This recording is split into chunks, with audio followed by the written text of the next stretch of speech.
Hello there, and welcome to Tea with Michael Ray. Today we have a super show, or rather a supernatural show. This is All Hallows Eve, or as we call it in America, Halloween. So sit back, turn the lights down low, lock your windows and doors, and try to relax. We have a lot of surprises, a lot of tricks, a lot of treats. Halloween, Halloween, oh what funny things are seen. Witches' hats, old black cats, broomstick riders, and all that. This is our maid, Brenda Sue, all decked out. My, that's quite a costume you have on. What are you? Well, I'm a good fairy, Mr. Ray. Ever since I was little, I always wanted to be a fairy. Well, you look very gay tonight. Michael, the peasants are revolting. So are you, Brenda Sue. What is that thing you're wearing? What is that thing you're wearing, Estelle? Oh, surely you recognize the royal garb of Marie Antoinette. So far we have a queen and a fairy. Well, it is Halloween. Michael, the guests are truly becoming restless. I have never seen such bizarre specimens of humanity in my life. Except for your dates, Brenda Sue. Oh, did you hear that noise?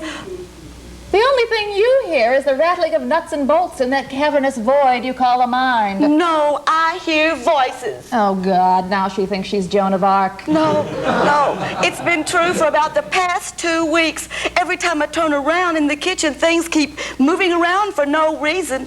Why, the tea even brewed itself, Mr. Ray. Oh, go and get it quick. It might be a decent cup this time. Have you been at the cooking sherry again, Brenda Sue? You know better than that, Estelle. You know my morals on that sort of thing. Why, Nancy Reagan can't hold a candle to me. And I'm sure she wouldn't want to. Her face would melt. Brenda, I notice you're wearing a crown, but mine is hornier. Why don't you just flit away and do your duties? Well, what do you think, Estelle? You know, when I first bought the house, the previous owner warned me of supernatural occurrences, including a resident ghost called Horace. A ghost here called Horace? Yes, really. Oh. It was said he was quite a ladies' man. His wife, Hortense, caught him and stabbed him to death. Apparently, they both still haunt the house. Not only do we have ghosts, we have his and hers ghosts. Maybe they have some little goblin babies running around, too. He was looking to possess somebody. The only thing I want to possess is a kingdom of my own. Oh, Mr. Ray, your first guest is ready. Now there's someone who needs to be repossessed. Oh, dear. Whatever are we going to do? I know what I'm going to do. I'm going to bring out my first guest. Please welcome all the way from Brooklyn, Mr. Frankenstein. Thanks, Michael. Thank you. Thanks very much. Welcome to the show. Now, you are, in fact, related to the original Dr. Frankenstein. Yeah, he was my great-great-grandmummy. Hey, just kidding, Michael. No, you know, we had to change the name when we came to America. Had such a bad connotation.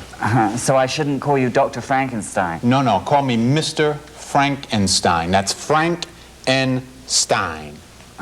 And you're no longer in the grave robbing business? Oh, no. I'm a respectable restaurateur. In fact, I came to the West Coast to open up another one of my restaurants. We serve beer and 143 different kinds of sausages. I didn't realize there were 143 different kinds of sausages in America. Well, there's not really, Michael, but it looks good on the ad. So what's the name of the restaurant? I named it after myself. You ready? Franks and Steins. Get it? Franks and Steins? Is it a chain? No, it's a restaurant. What's on the menu? I told you, beer and sausages. Anything else? Yeah, mustard. You know, we got a motto there. Come to Franks and Steins and get monstrous servings at frightfully low prices. We're conveniently located right on the corner of Erie Boulevard and Dead Man's Drive. Isn't that across the street from the Sunnyside Cemetery? Yeah. So what? Yeah. Hey, I brought you some sausages, you know, for you and your guests. Chow down there. Great, thank you. Oh, no, that's one of my cigars, you know. I'll save that for later.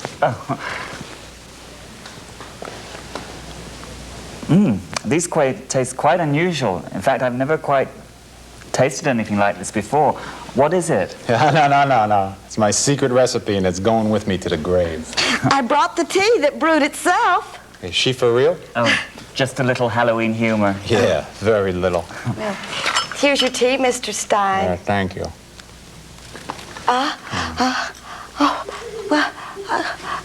Well, did you see that? What? I mean, What?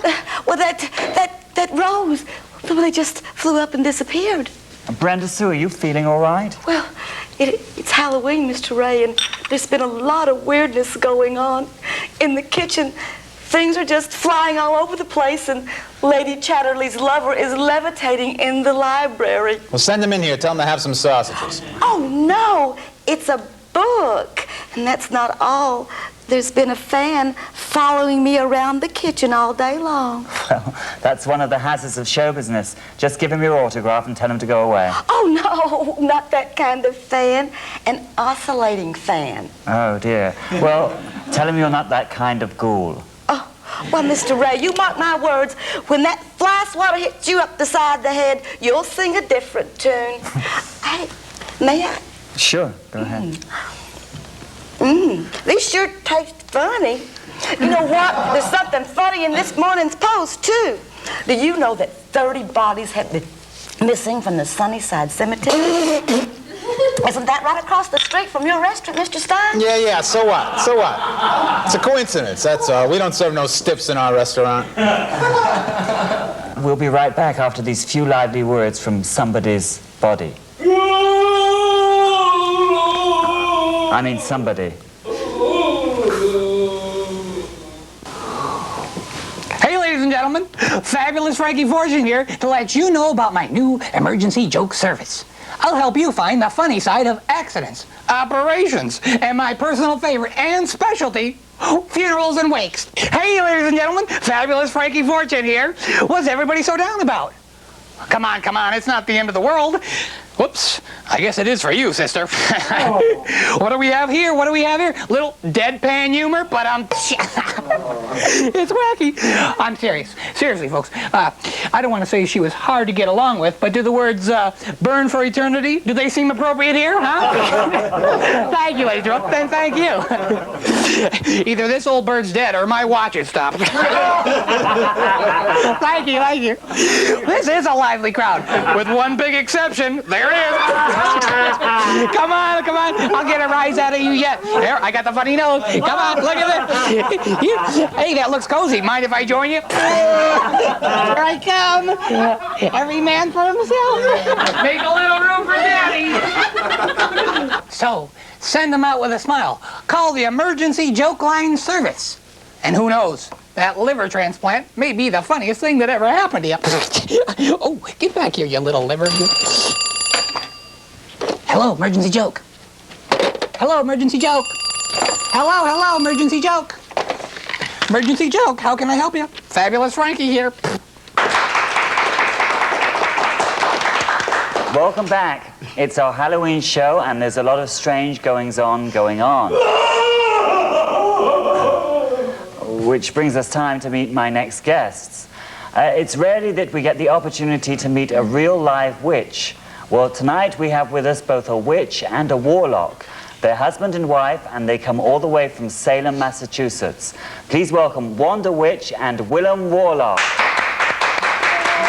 Welcome to the show. Enchanted to meet you. Yes, thank you. I'm sorry we're late, Michael. We just flew in from Salem, and we had a little trouble finding a place to park our broomstick. Oh, you came on broomsticks? No.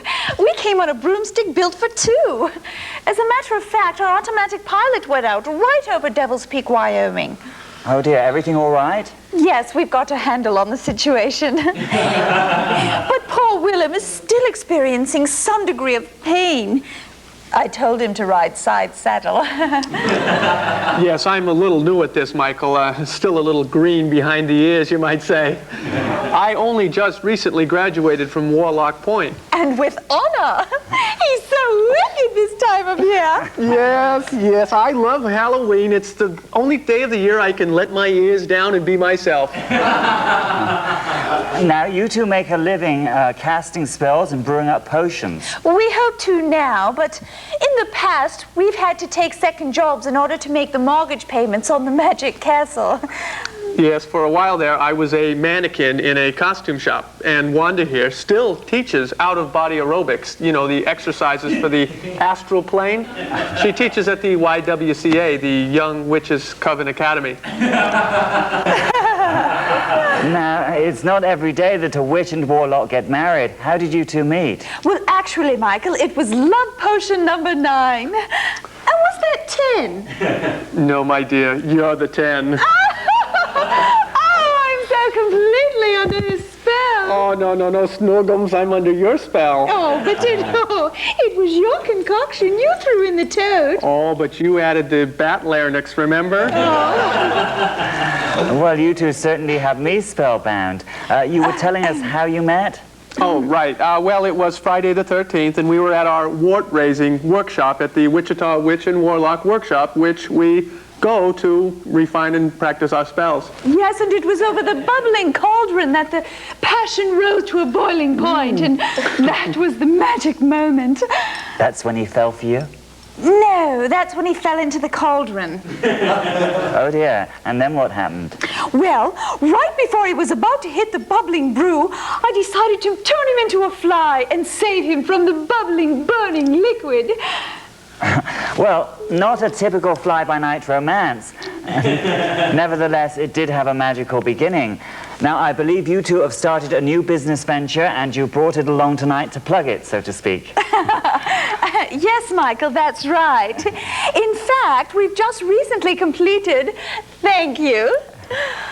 We have just completed our first concentrated love potion, and it's supposed to be universally marketed. We brought some on the show for you to try tonight. It's called Bewitched, Bedazzled, and Be bothered.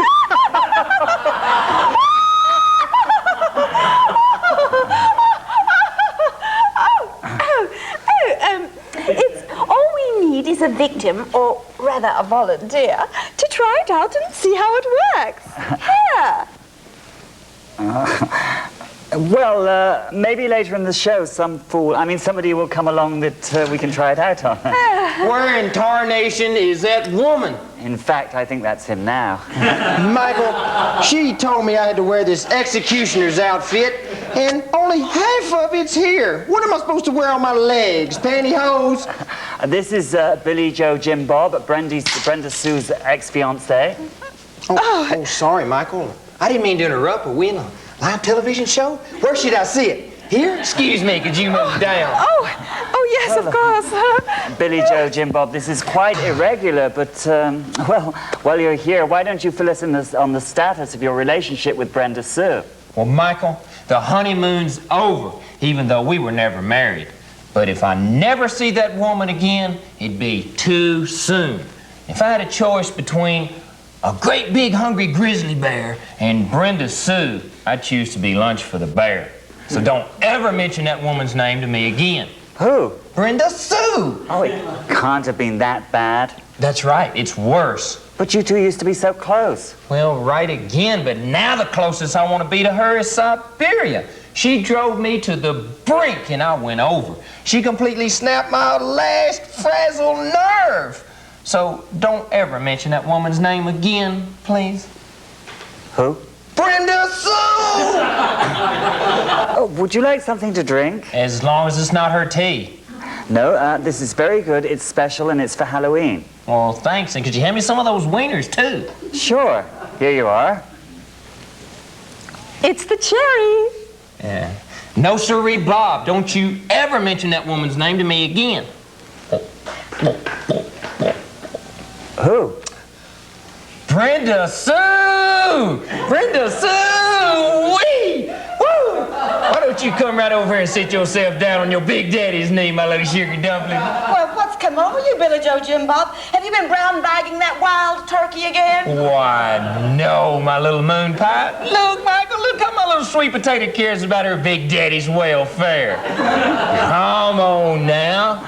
Come on now, passion flower. Come on, cabbage head. Oh! You know how I can't resist you when you call me that. Why don't you do something to make your big daddy happy? Oh, round and round the garden like a teddy bear. One step, two step, tickle you under there. My little cherry tart, I think I'm just gonna up and marry you. Mr. Ray, did you hear that? I might get to wear my grandmama's wedding dress after all. You sure will. And we'll get married right here on national television, even if it is cable. So why don't we mosey right on out to the kitchen and see if you can't whoop me up a batch of that delicious Razorback hog pudding like only you can make. You know I love to, you little sugar bugs. Well, you two certainly do have a winning way with potions. I wouldn't have believed it unless I'd seen it with my very own eyes. We'll be right back after these bewitching words.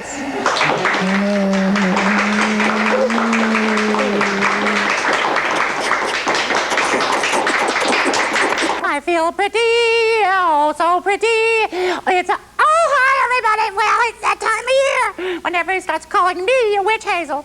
Well, they want to know beauty tips and hairstyles and fashion hints. I can understand. I used to be a plain Jane. Not anymore. Special formula I invented at the Witch Hazel School of Beauty. I tell you, it's great. 4 easy makeover classes. Wonderful. You turn out looking better than ever. Now, you learn how to work with toads. You learn how to apply warts. And you learn the proper use of the eye of newt. Oh, I love the eye of newt. Now, it's 1-800-WITCH. You know, I used to have a very famous student, Princess Fergie. Poor thing, she left after the first class. Look at her now. She's a troll. Well, don't you do that, honey. Witch Hazel School of Beauty. 1-800-WITCH. Oh, what a pretty face. What a pretty nose. What a pretty chin. What a pretty me.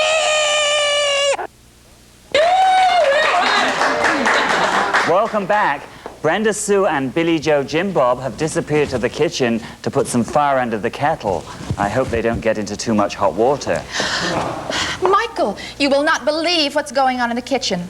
I have been pinched, squeezed, and slapped on the fanny, and when I turned around, there was no one there.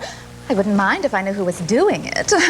It must be that oscillating fan of Brenda Sue's. No, Billy Joe Jim Bob had nothing to do with it. Darn it all.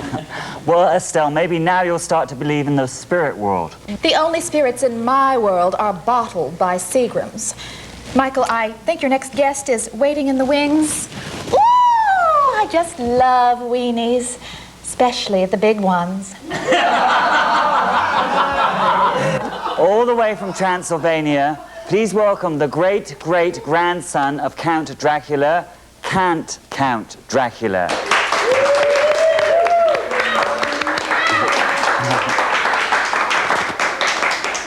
Welcome to the show. I'm glad you could make it. So am I, Michael. I'm so glad that you could have the show at night.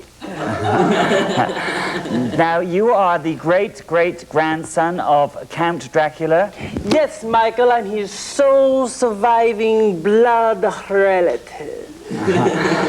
You are indeed. Thank you for joining us on the show. And I'd like to compliment you on that pretty frock you're wearing. Thank you, Michael. This frock, as you call it, belongs to my mummy. If she knew that I was wearing it tonight, she would be absolutely livid. You are, in fact, a cross-dresser. Whenever I am hungry, as you know, my relatives in the past, whenever they get the urge, they suck blood. But this particular family trait manifested itself through me in a different way. Instead of sucking some young, fair maiden's blood, I had rather put on her prettiest dresses. So what you're saying is that life is a drag. It is for me whenever I am hungry. Would you like a sausage? Oh, no. But If Brenda Sue has any little dresses, I would certainly be happy to try them on. Well, let's see what she can rustle up for us. Now, growing up, that must have been quite a few problems when you were growing up. My girlfriends thought I was a bit odd. They thought I was in the closet. But actually, when they found out what I was doing in the closet, they really thought I was odd. But actually, the only odd thing about me is my dress size. Big girl, queen size. Now, what about Halloween? Do you always get dressed up for Halloween? I did for Halloween's part 1 and 2, but for the sequels, I dressed quite casually.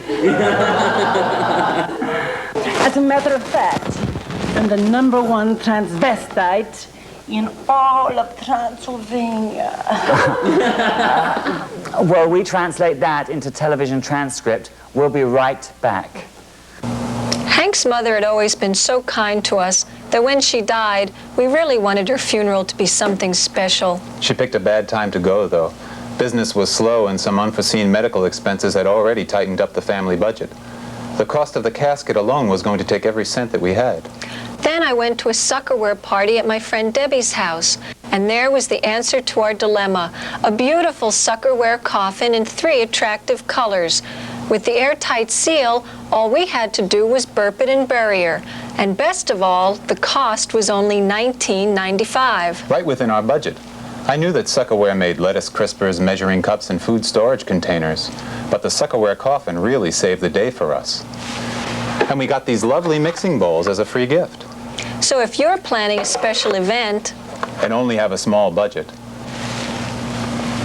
get Suckerware.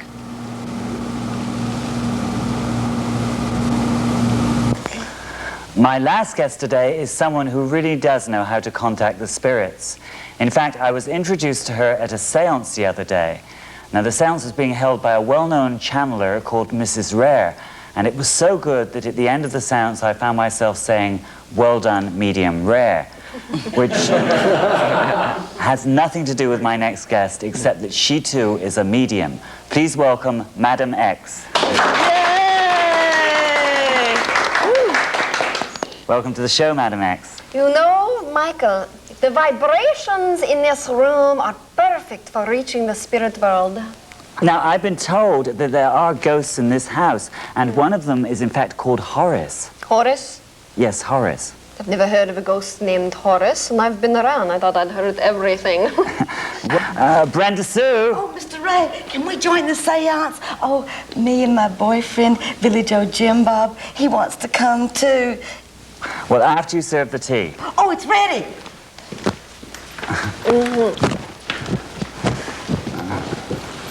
Science class. I don't want to go in no science class. Oh, it'll be fun. I told Estelle that the seance is about ready to start, but she said it was a bunch of married. What's married? Anyway, she's back in there sharpening knives in the kitchen. Oh dear. Well, are we all sitting comfortably? Then we shall begin. Should we put the lights out? Normally we would, Michael, but as we're in the television studio, we will just close our eyes, all right? Okay. Now I must have complete silence. All right. Shh. Sorry. Shh. I told you to be quiet. What's the name of your ghost again? Horace? Horace. Horace, Boboris, banana fan Boboris, bee-bye Boboris, Horace. You know it's very simple to play the summons game. You take a name like Horace. Horace, Boboris, banana fan Boboris, bee-bye Boboris, Horace.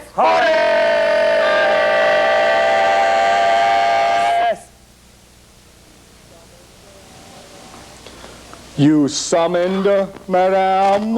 Horace, are you there, Horace? Yes. I am here at your service. Well, this is really exciting. We have a real live ghost. Well, I'm not sure he's live, but we have a real ghost. Why don't you take a seat? Please, don't think me forward, but there's something hauntingly familiar about you. Yes, there is something hauntingly familiar about the way you're nibbling on my ear, you wonderful philandering phantom. Oh, Billy Joe Jimbo, how you tickle my fancy. I ain't doing nothing, little darling. I wouldn't be interrupting no science class. There's something about the birds and the bees. Come over here, you're my ghost. But he's Mr. Ray's guest. Yes, but if it weren't for my powers, he wouldn't be here in the first place. Well, maybe we could all share him. If you were the only girl in the world, and I were the only girl. Darling, I love you. Let's disappear together before my wife, Hortense, finds out. This guy's really good with his lines. Maybe I could use Horace as my ghostwriter. Horace, what a beautiful name. You know, I don't think I've ever had this kind of rapport with a ghost before. But you know, when I was reading my cards today, they did say that I would meet a tall, dark, transparent stranger in shining armor. But he's wearing a sheet. Well, you can't always believe everything you read in the cards, Michael. I don't believe what I'm seeing before my very own eyes. This isn't the dating game, you know. I've caught you, you good-for-nothing, two-timing alley cat in pants! This is the last time you will ever be unfaithful to your Hortense. For today, you die! Stop it! No, stop it! There, it's all right. It's all right. Here, drink this. What's come over you, Estelle? I didn't think you believed in ghosts. Dracula. Oh, what a beautiful name. And what a beautiful dress. Are you feeling better, my dear? I've never felt so better in my life. Oh, look so good. Oh, your fashion sense arouses me. Lead me to the boudoir and show me your recesses of your closet. Come with me now. Never a dull moment. Your space or mine? Well, they've pulled their disappearing act. I guess it's time for us to pull ours. See you next time on Tea with Michael Ray.